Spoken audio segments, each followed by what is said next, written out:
Ассалаумағалейкум қазақ елі. Мен Қазақстан Республикасының азаматы Сүйінбаев Әбеулла. Бүгінгі таңда елімізде болып жатқан коронавируске байланысты дағдарыс кезінде билікке қоятын талабым. Мына еліміздегі барлық Қазақстанның азаматтарына 100 мың теңгеден жәрдемақы, бір реттік жәрдемақы берілсін. Және де тез арада ол іске асырылсын.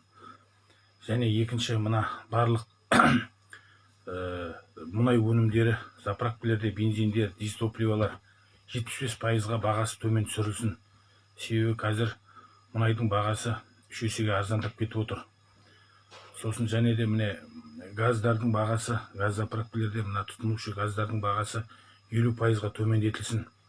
Және де талабым мына медицинский персоналдарға, мына медицина қызметкерлеріне айлықтың үстіне 100 мың теңгеден қосымша айлық жалақы қосылсын, коронавирус біткенше.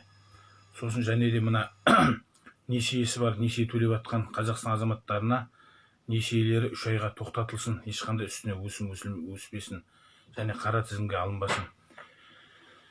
Тағы да қоятын талабым, осы дағдарыс кезінде мына Армениядан кіргізген көліктердің үстіне қосымша төлемақы төленбесін, тегін тіркелсін, көліктерді тегін тіркеуге алынсын.